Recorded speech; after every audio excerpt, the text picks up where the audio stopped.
Boa noite, estamos ao vivo com mais um programa Verdade e Expressão, diante do cenário da pandemia ainda por videoconferência, à distância, né? Infelizmente a gente não tem aquele calor do estúdio, que é muito mais agradável ter o convidado ao nosso lado.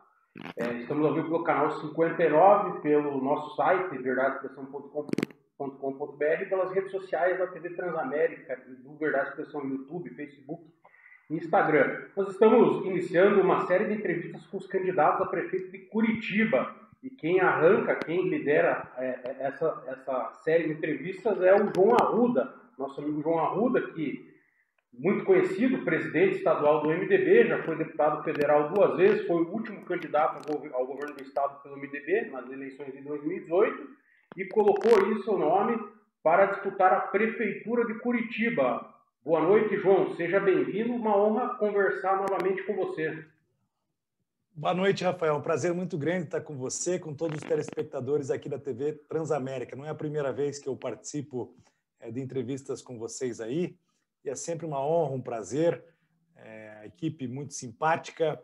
Eu me lembro que na última eleição para governador, eu fui um dos candidatos que prestigiou o debate da TV Transamérica. Muitos não quiseram participar, esnobaram a TV Transamérica, mas eu entendo que é um veículo importante aqui da nossa cidade, que leva informações, comunica com toda a cidade, e por isso estou aqui para prestar todos os esclarecimentos, falar das minhas propostas, do nosso plano de governo, agora no projeto em relação à candidatura a prefeito de Curitiba.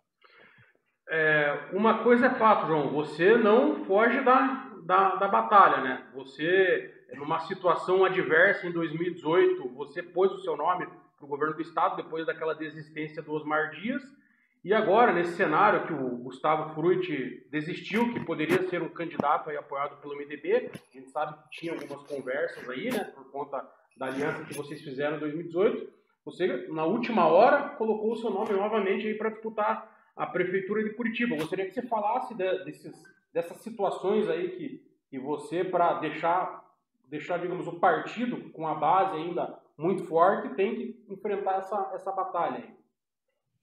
Rafael, o momento de qualquer partido é difícil. A imagem dos partidos, de modo geral, é ruim perante a população, perante os eleitores.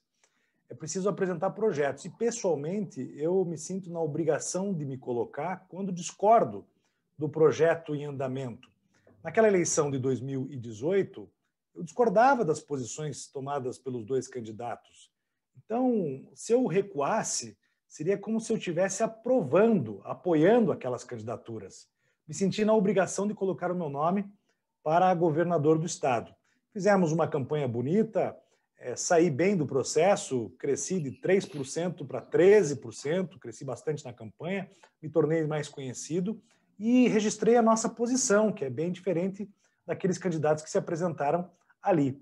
A mesma coisa ocorreu nessa eleição. Nós tínhamos uma boa conversa com o Gustavo Frutti, com o PDT, até para formar uma aliança em nível estadual para 2022, mas, infelizmente, ele não quis ser candidato. A posição dele, eu respeito, diferente de outros candidatos que retiraram os seus nomes a pedido de uma força maior, vamos dizer assim. E eu também me senti na obrigação, porque discordo do modelo de gestão, discordo das posições tomadas por esse grupo político. Para mim, são todos a mesma coisa. Por isso que me sinto na obrigação de colocar o meu nome. Mas não só isso. Nós escrevemos um projeto para a cidade. Nosso plano de governo foi construído por mais de 300 especialistas da cidade, pessoas com uma formação acadêmica muito boa, pessoas que já trabalharam no serviço público, pessoas que vieram também da política e que já assumiram cargos importantes e contribuíram com o nosso projeto. Então, eu tinha também a obrigação de apresentar esse projeto para a cidade. Me sinto preparado pelos cargos que eu ocupei como deputado federal por 2 mandatos. Depois, como você mesmo disse, não quis ser candidato à reeleição. Daí, fui candidato a governador, um desafio maior, mais difícil, e o resultado vocês acompanharam por aí. E estou preparado para encarar esse desafio, de apresentar esse projeto para a cidade, esse nosso plano de governo, e, a partir do ano que vem, colocar em prática aquilo que a gente tem de melhor, o nosso trabalho, a nossa determinação, coragem e o plano de governo, que foi construído por especialistas de toda a cidade. Agora, você mencionou um fato interessante, que é a questão do debate. A gente, diante da grande quantidade de candidatos que nós temos 16 candidatos, por exemplo, a Rede Bandeirantes resolveu dividir o debate. E isso, qual que é a sua opinião sobre esse fato? E também gostaria que você comentasse o fato do prefeito atual não ir para o debate, que também me parece que prejudica muito o confronto das ideias. Quem governa hoje, Rafael, não quer eleição, não quer nem campanha eleitoral. Quem governa quer marcar a data da eleição e que o povo vá lá votar sem saber que existem outros candidatos no páreo. Eu elogio a iniciativa da TV Bandeirantes de fazer um debate, de realizar um debate. Até sugiro que vocês façam por aí também e que outros veículos de comunicação, rádios, até mesmo páginas de internet possam realizar, promover alguns debates para mostrar para a cidade que não tem só um candidato que vai à reeleição, que tem outros candidatos que oferecem alternativas, boas propostas, programas para a cidade e que eles têm o poder da escolha entre todos esses candidatos. O fato dele não ter ido no debate, nem vou entrar no mérito dos detalhes, se estava com Covid antes, depois, se não pôde, se estava com receio de frequentar o debate, ou se, porventura, sabia que teria que fazer um exame e daí mostraria para todos que tinha o coronavírus, coisa que eu não queria demonstrar naquele momento, depois não conseguiu segurar e teve que ir para o hospital. Bom, ninguém sabe de verdade o que aconteceu ali, mas o fato dele não participar do debate, esnobar os outros candidatos, é esnobar a população. Veja, Curitiba não pode ter um prefeito que governe para o seu ego. Curitiba precisa de um prefeito que governe para todos os nossos cidadãos e cidadãs, que não fique limitado a um grupo político só. E é isso que nós defendemos. Por isso seria muito importante que o prefeito participasse de todos os debates, de todas as entrevistas, e que a população soubesse de fato que está tendo já campanha eleitoral, que já começou, sexta-feira começam os programas eleitorais, para que eles possam conhecer as propostas de cada candidato e fazer uma escolha. Dentro do seu plano de governo, João, qual a principal questão que você entende que deve ser enfrentada a partir do dia 1º de janeiro, caso você seja eleito? Enfrentar as diferenças sociais, criar uma rede de proteção social na nossa cidade, através de programas que levem mais comida para a mesa dos curitibanos, como o Armazém da Família, como os restaurantes populares, que favoreça os produtores também da região, que a gente possa ter mais feiras livres, mercados abertos e também os sacolões itinerantes. Tudo isso integrado por um aplicativo, uma ferramenta tecnológica, que possa mostrar para a população aonde tem comida. Hoje nós passamos por um problema muito grave, que é o do desemprego. Antes da pandemia, 100 mil desempregados em Curitiba. Imagine agora, esse número, pelo menos, para ser otimista, dobrou. É preciso enfrentar isso com um grande programa de geração de empregos. A prefeitura pode agir, sim. A prefeitura pode capacitar, qualificar, fazer parcerias com empresários, empregadores que querem uma mão de obra específica. A prefeitura pode orientar o empreendedor a abrir a sua empresa e pode fazer isso de maneira rápida, com menos burocracia, com menos taxas e com maior incentivo, inclusive, nessa consultoria que deve prestar. Afinal de contas, através do ISS, nós sabemos na cidade os pontos que o setor produtivo pode reagir com mais facilidade quando montar uma nova empresa. Tem áreas que tem muitas padarias, então não fica bom implantar uma padaria naquela região. Tem áreas que tem muitos restaurantes. A prefeitura pode fazer esse diagnóstico de maneira inovadora, moderna, e apresentar soluções já para aqueles que querem empreender na cidade. Agora, se não tem dinheiro, não tem como empreender também. Nós aprovamos no Congresso Nacional a Empresa Simples de Crédito, que é uma cooperativa que pode ser criada, uma entidade com linhas de crédito com juros mais baixos e menos burocracia. Nós entendemos que, para gerar empregos, é preciso dar esse impulso inicial para as empresas. E nós faremos isso, vamos criar. Eu fui autor da proposta como relator do Simples Nacional, em Brasília, como deputado federal, e a partir do ano que vem a gente quer fazer essa parceria para iniciar novas empresas aqui, novas possibilidades de empregos para a nossa população, assim como é preciso deixar o povo trabalhar. O comércio, eu sou do comércio, eu sou um pequeno empresário do varejo aqui de Curitiba. E eu sei o quanto a prefeitura persegue na forma como conduz as coisas, na fiscalização.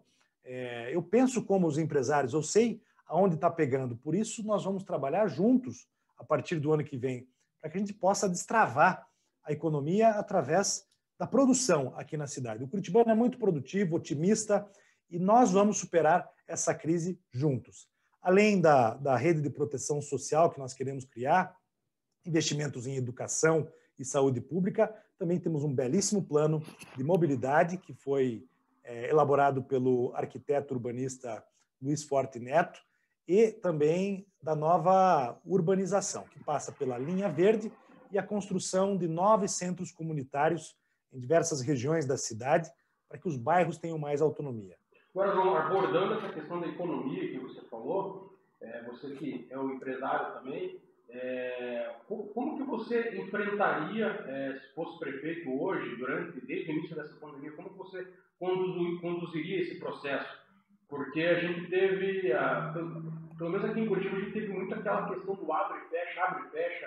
A gente via aí empresários aí, por exemplo, do ramo dos bares, da gastronomia em geral, o cara vai lá, comprava todos os insumos, abria, daí no outro final de semana já tinha uma ordem para fechar. E isso acabou arrebentando com muito comerciante, empresário, que acabou fechando o seu negócio. Como que você, se fosse prefeito, enfrentaria essa situação?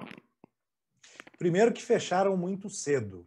Era preciso ter mais cautela. Assim como passaram a abrir depois, mais cedo ainda, porque entenderam que naquele momento a situação era favorável, que não existiria coronavírus aqui em Curitiba. Nós ouvimos isso do próprio prefeito em uma reunião, tem um vídeo que circulou na internet dele falando, olha, não tem coronavírus em Curitiba. E daí já começaram a abrir. Quando começaram a abrir, os números começaram a piorar. E daí que entrou naquela do abre e fecha. E alguns setores foram muito prejudicados. O setor de bares e restaurantes, gastronomia, de hotéis, turismo, setores como o de academias também foram muito prejudicados, porque o prefeito tomava uma posição em uma semana, um dia, e depois voltava atrás. Assim como não criaram novas alternativas criativas para a produção, para que as pessoas pudessem funcionar os seus empreendimentos, o seu comércio, a sua loja, com o uso da tecnologia. Quem sabe até uma plataforma digital que poderia ter sido oferecida pela própria prefeitura, assim como apoio logístico de carros, de unidades móveis que circulassem pela cidade.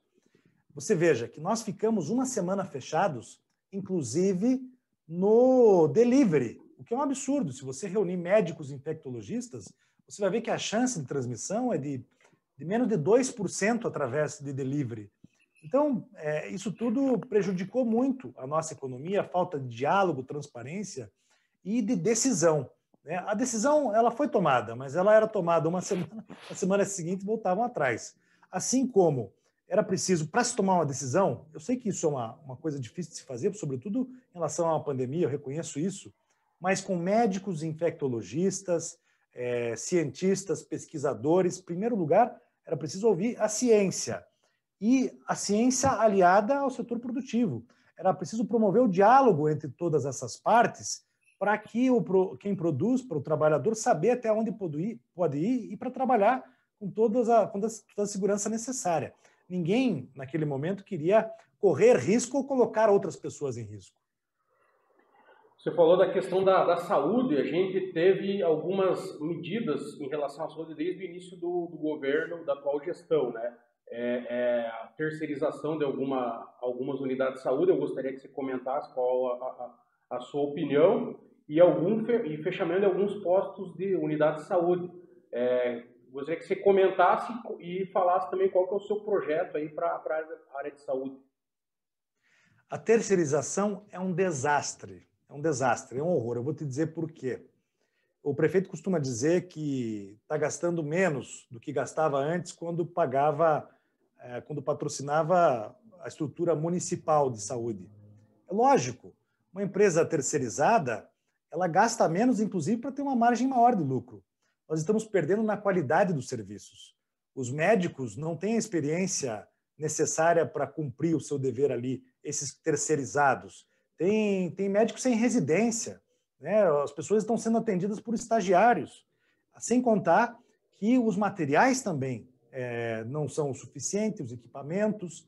Portanto, é preciso de um monitoramento muito objetivo e direto em cima dessas unidades de pronto atendimento que têm sido terceirizadas. Eu defendo que nós façamos um investimento direto nos nossos profissionais, ampliar o número de médicos e profissionais da saúde, investir em equipamentos, em novas estruturas de unidades básicas de saúde, assim como fazer a gestão das 111 unidades básicas de saúde e das 9 unidades 24 horas. Só assim a gente vai oferecer um serviço de qualidade. Eu quero ser cobrado, como prefeito, por um paciente que não foi bem atendido, como aconteceu lá no Cajuru, que uma pessoa foi receber uma injeção e quebrou a seringa, a agulha da seringa dentro dela. Isso aconteceu outro dia, lá na Unidade Básica de Saúde do Cajuru. Eu quero ser cobrado, eu quero ser responsável por isso, e não uma empresa privada. Tem muita gente que defende a terceirização e a privatização. Eu não sou radicalmente contra em alguns aspectos, mas não na saúde, e muito menos na educação. Nesse campo que eu ia perguntar para você sobre a educação, né? Porque a gente sabe que está tendo uma grande dificuldade por conta de as escolas não estarem abertas, né? E isso está dificultando muito o ensino. Eu gostaria que você falasse sobre essa situação e que tipo de medida, caso você seja eleito, vai tomar a partir do dia 1º de janeiro. O prefeito precisa oferecer segurança para os pais, para os alunos e para os professores. Interagir nesse momento em que a orientação dos médicos infectologistas, da ciência, é em relação ao fechamento das escolas, ao não funcionamento das escolas, mas encontrar também soluções. Por exemplo, hoje o aluno assiste pela televisão a aula, não existe nenhuma interatividade. Os professores têm me falado isso e cobrado que eles querem pelo menos um contato pela internet uma vez por semana. Futuramente, quando a coisa melhorar, aos poucos a gente pode levar alguns alunos para a escola também. Aos poucos, estabelecer um cronograma, vem 10, 20, 30 separados, de máscara, alguma relação com o professor, porque você não pode se esquecer, Rafael, que a escola, o professor, ele é também um pouco responsável pela vida daquele aluno. Ele tem que ver se o aluno está comendo bem, se ele não está enfrentando violência doméstica, se ele está com algum problema psicológico, se ele está com algum problema de saúde. Geralmente é na escola que a gente identifica esses problemas. Então era preciso gerar alguma interatividade agora para que no momento certo a gente possa reabrir as escolas de maneira progressiva, mas segura, para que os pais sintam confiança de que os alunos estão voltando para a escola protegidos. Isso, claro que não está dentro da seara do nosso debate, mas isso, a sua opinião, seria também para a questão do governo do Estado, para as escolas estaduais? Vale para os dois, lógico. Eu acho que tem que caminhar juntos, até porque não é porque é uma escola estadual que não vai enfrentar o mesmo problema que a municipal. Por outro lado, eu ouvi falar, né, eu ouvi de alguns professores, que existe mais interatividade no conteúdo oferecido pelo governo do Estado, diferente do que existe na prefeitura. Porque existem algumas aulas que são realizadas pela internet. Hoje, na prefeitura de Curitiba, não tem nenhum contato do professor, nenhuma interação do professor com os alunos. E isso é muito ruim. E na área da segurança, João, combate à criminalidade, a gente sabe que nós temos uma guarda municipal, mas a gente sabe que a segurança do Estado é fundamental para combater a criminalidade. O que você propõe em relação a essa área? A Guarda Municipal de São José dos Pinhais tem um número de efetivo maior do que o nosso, proporcionalmente, mais equipada. Nós temos 1.626 guardas municipais em Curitiba. É preciso fazer um novo concurso, né? Ampliar o número de guardas. Eles estão se sentindo desprotegidos, até mesmo na pandemia, até porque não tem o equipamento necessário para poder, inclusive, defender a comunidade. e criar um núcleo de inteligência. As câmeras de monitoramento não funcionam, até porque não tem ninguém para operar as câmeras. Não adianta você ter o equipamento tecnológico, mas não ter uma polícia, né, adequada, capacitada para operar o sistema. Então, nós precisamos investir em tecnologia, mas também qualificar os nossos quadros, ampliar os nossos quadros, para que a gente possa integrar todo o sistema. E eu pretendo criar aqui em Curitiba um cinturão de segurança para trabalhar em parceria com as forças de segurança em nível estadual, para proteger a cidade dos assaltos que acontecem diariamente, roubo de banco, de caixa de banco, sequestro relâmpago, que muitas vezes saem de Curitiba e vão para a região metropolitana ou até mesmo para o interior. Esse cinturão seria para fazer o monitoramento das saídas da cidade, integrado com as polícias e as forças de segurança estadual, para que eles pudessem evitar esse tipo de fuga por parte dos bandidos. Uma questão que eu já entrevistei vários vereadores de Curitiba, João, e um debate que sempre fica muito sem resposta é a questão do transporte público, né? Você já acompanha isso faz vários anos e a gente nunca consegue entender a conta da tarifa hoje que é paga pelo transporte coletivo. O que você pode falar sobre esse assunto e como que você vai encarar? Você vai propor uma auditoria? Você vai tentar entender aí essa conta? Qual que é a sua ideia sobre esse assunto?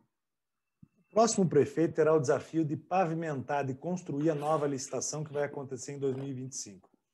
Nós precisamos criar mais instrumentos de fiscalização dos contratos, e aí eu não falo só do transporte coletivo, é também a tecnologia e informação, é também o sistema de coleta de lixo, tudo isso precisa de um instrumento de fiscalização mais forte. A tarifa está alta, ela pode ser reduzida sim, ainda mais com essa subvenção entre governo do estado e prefeitura de Curitiba, fora o que foi dado às empresas durante a pandemia, de mais de 200 milhões de reais, dá para reduzir o preço da passagem sim. Agora, esses caras, eles correm sozinhos, né? Porque não tem concorrência. Quem é que vai conseguir oferecer um preço melhor aqui para Curitiba, concorrendo com alguém que já está instalado aqui, que tem as garagens, que tem todos os pátios, que tem todos os veículos? É realmente muito difícil. Por isso, assumi um compromisso através do meu plano de governo de desapropriar todas as garagens das empresas de transporte coletivo de Curitiba. Dessa forma, isso será da cidade, não será inserido na concorrência.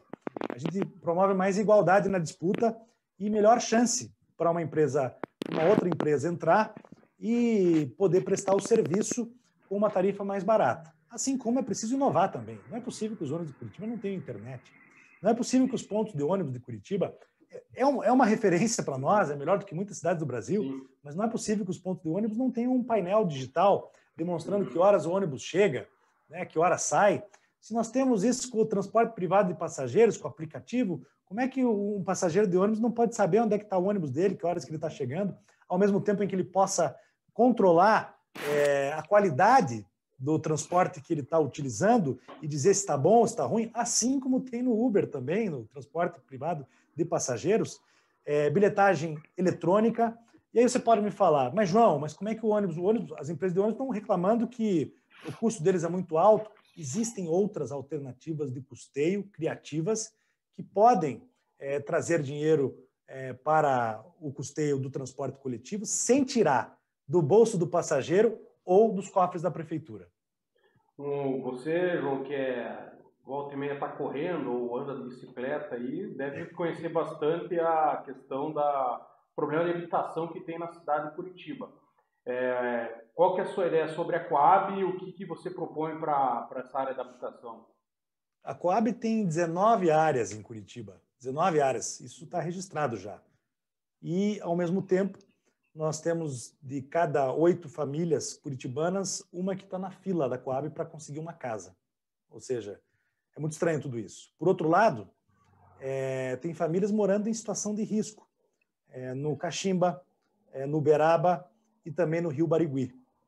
Nós precisamos de um grande programa de regularização fundiária, né? Se esses terrenos, por exemplo, alguém pode dizer, não, mas tem alguns terrenos da Coab, tem entre Sítio Cercado e Vila Guaíra, nós estamos falando aí de 30 mil metros quadrados. Só ali. mas são mais 17 terrenos que a Coab tem. Se não pode, então que vendam os terrenos, que encontrem maneiras de buscar dinheiro em Brasília, apresentar bons projetos para investir em um grande programa habitacional. Verifico isso, essa necessidade na nossa cidade, e é também uma questão ambiental. Mas já que você falou das calçadas e das corridas, eu vou te passar um número aqui. Curitiba tem 4.600 quilômetros de calçadas que não servem para nada, que é mato, que é barro, que é terra, que não tem acessibilidade e não tem nada. Tem menos calçadas construídas, passa um pouco mais de 3.000 quilômetros de calçadas que estão em boas condições. E Curitiba é uma referência. Veja, em número de calçadas, em condições de calçadas, são dados do IBGE, nós estamos atrás de mais de 220 cidades do Brasil. E no Paraná, nós temos 60 ou 70 cidades na nossa frente em relação à qualidade das nossas calçadas. Então tem muita coisa para fazer, mas eu confesso que eu estou muito animado para disputar essa eleição, para começar a administrar essa cidade de verdade. A cidade não pode ser administrada para a vaidade do prefeito. A cidade precisa ser administrada para você, Rafael, e para todos os curitibanos. João, nós estamos caminhando para o final. A pergunta que eu estou fazendo para todos os candidatos, vou fazer, aliás, qual a Curitiba que o João quer?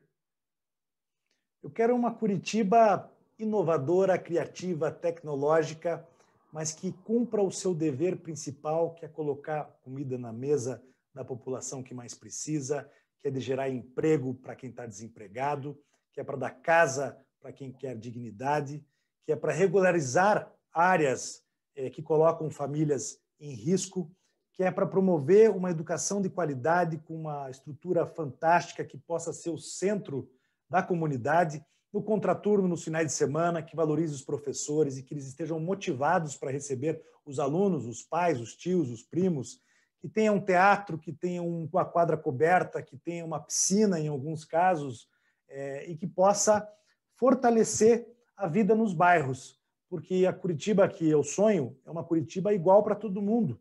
É uma Curitiba igual para quem vive nas regiões mais afastadas, na periferia, nos bairros, e uma Curitiba boa também para quem vive no centro. A manutenção do que está bom, mas revolucionar o que ainda não foi feito, que é a vida nos bairros. João, eu quero agradecer a sua participação, o canal está aberto aí para você e desejar sucesso aí nas eleições aí. Muito obrigado. Eu é que agradeço, Rafael, a oportunidade. Desculpa o suador aqui, eu estou brilhando aqui na tela, mas é porque a correria foi grande hoje mesmo. Eu peço perdão até aos telespectadores, mas estava muito ansioso para conversar com você e com os seus telespectadores. Um forte abraço a você e todos os amigos da TV Transamérica. Legal, eu agradeço. Nós vamos